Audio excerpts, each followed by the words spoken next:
جی یہ ایسا ہے کیونکہ کئی واقعات گزرے ہیں۔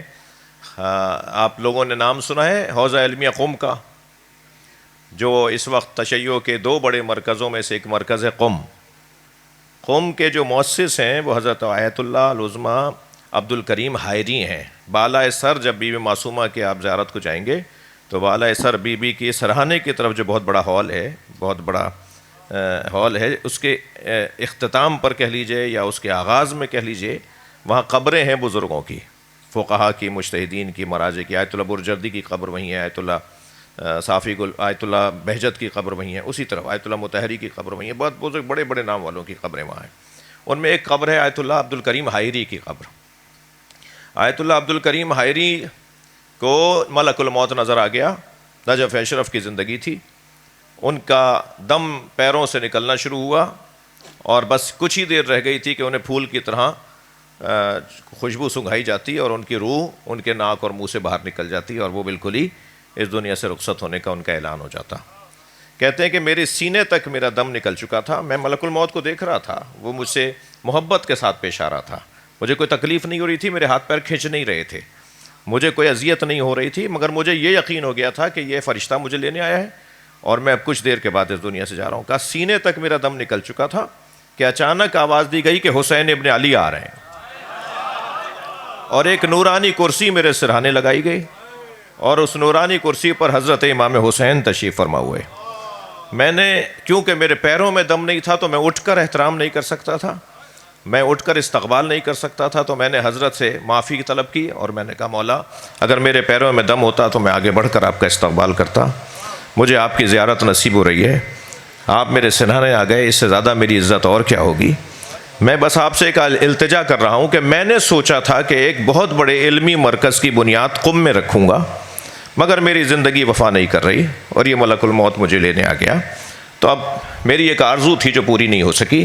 آپ کی زیارت کر کے دنیا سے جا رہا ہوں۔ امام نے یہ سن کر ملک الموت کو دیکھا اور فرمایا ہم نے اسے 20 سال زندگی دے دی جی۔ اور آیت اللہ عبد الکریم حائری فرماتے ہیں کہ دوبارہ سے میرے بدن میں توانائی بحال ہوئی اور دوبارہ سے میرے تازگی میری زندگی میں آنا شروع ہو گئی اور میں پہلے سے زیادہ تر و تازہ اور بانشاط ہو گیا۔ اور اس کے بعد میں نجف اشرف سے قم آیا اور قم میں نے پہلے مدرسے کی بنیاد رکھی اور پھر پہلے مدرسے کی بنیاد رکھ کر اسے ترقی دی، اسے مضبوط بنایا۔ پورے 20 سال کے بعد، چاند قمری اعتبار سے جو 20 سال مکمل ہونے کا دن تھا، انہوں نے چند دن پہلے سے کہنا شروع کر دیا کہ فلاں دن میری زندگی کا آخری دن ہے۔ عزیز و اقارب نے کہا آپ کو تو کوئی تکلیف ہی نہیں ہے؟ فرمایا نہیں، میرے مولا حسین نے مجھے جتنی زندگی دی تھی اس کا آخری دن آنے والا ہے۔ اور صبح جس دن ان کا انتقال ہونا ہے اور 20 سال پورے ہو رہے تھے جس دن قمری اعتبار سے، صبح سے وہ تیاری کرتے رہے، غسل کیا، اپنے کفن کو تیار کیا، کون مجھے غسل دے گا، کون میرے ساتھ کیا کرے گا، اور پھر نماز مغرب پڑھ کر مصلی سے اٹھ کر بستر پہ لیٹے، ملک الموت ان کو لے کے چلا گیا۔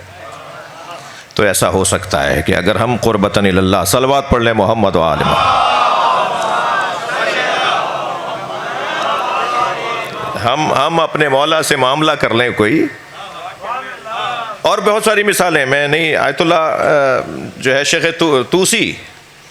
مرحوم مغفور صاحب مجمع البیان، انہیں تو دفنا دیا تھا نا قبر میں، یعنی ان کا تو ابھی دم بھی نہیں نکلا تھا، ان کا تو دم بھی نکل گیا تھا، قبر میں لٹا دیا تھا۔ قبر میں لیٹنے کے بعد ان کا سانس بحال ہو گیا۔ کیا میڈیکل کے اعتبار سے ڈاکٹر صاحب بیٹھے ہیں ایسا ممکن نہیں ہے؟ ممکن ہے۔ ان کا سانس بحال ہو گیا، وہ تو قبر میں تھے، انہوں نے کہا مولا میں تو ابھی اور کچھ خدمت کرنا چاہ رہا تھا، تو اچانک گورکن آ گیا کفن چرانے، معاف کیجیے گا کفن چور آ گیا کفن چرانے کے لیے، اور اس نے قبر کھول دی کفن چرانے کے لیے۔ وہ قبر کفن چرانے کے لیے تو نہیں کھول رہا تھا، وہ تو لوگوں کو زندگی دینے کے لیے قبر کھول رہا تھا۔ وہ تو زندہ بیٹھے تھے، وہ تو ان کو زندہ دیکھ کے بھاگا، ڈرا کہ یہ کیا ہو گیا، اور یہ تو چاہ ہی رہے تھے کہ کوئی میری قبر کھول دے۔ اس کے بعد انہوں نے کتاب لکھی ہے تفسیر مجمع البیان، جس کے لیے ایک صلوات پڑھے محمد و آل محمد، جس کے لیے اہل سنت علماء میں سے ایک بڑے اس وقت پاکستان کے شاید میرے حساب سے اور شہرت میں بھی بڑے اہل سنت کا سب سے بڑا نام جو ہے، انہوں نے مجھے ایک جملہ کہا، انہوں نے کہا جب ہم تفسیر مجمع البیان پڑھتے ہیں تو لگتا ہے کہ یہ کسی ایسے عالم نے لکھی ہے کہ جس کے گھر میں قرآن اترا ہے، کیونکہ اہل بیت کے گھر میں قرآن اترا ہے نا، یہ اس گھر سے جڑے ہوئے ہیں جن گھر میں قرآن اترا ہے۔ اور کہتے ہیں ہمیں بہت دور دور ڈھونڈنے سے کوئی ایسی بات نہیں ملتی جس کا ہم کوئی جواب دیں، جس کو ہم رد کریں، مضبوط ترین تفسیر۔ ٹھیک ہے، تو ایک مثال نہیں ہے ہمارے پاس کہ ہم اللہ سے دعا کریں کہ یا اللہ ہمیں قرآن سے وابستگی عطا فرما، اور ہم اس کلام تیرے کلام کی جو فہم ہے، تیرے کلام کا جو فہم ہے سمجھنا چاہتے ہیں ہم، اور آپ کی برکت سے، آپ سامعین کی برکت سے، آپ حاضرین کی برکت سے، اور جو دنیا جہان میں اس تفسیر کے منتظر ہیں اور مسلسل پیغام ہیں، مسلسل رابطے میں ہیں۔ مجھے یہ بعد میں دوست بتائیں گے کہ آج کتنے ہزار لوگ پوری دنیا میں بیٹھ کر ہمیں اس وقت سن رہے تھے، تو اس وقت یہاں اگر سینکڑوں لوگ ہیں تو شاید دنیا میں ملا کر اگر ہم لیں گے تو ہزاروں لوگ آج کی اس مجلس میں ہمارے ساتھ شامل ہیں، جو باہر دور سے بیٹھ کر ہمیں سن رہے ہیں۔ ان کی دعاؤں کی، آپ کی دعاؤں کی قبولیت کے لیے ایک اور بلند صلوات۔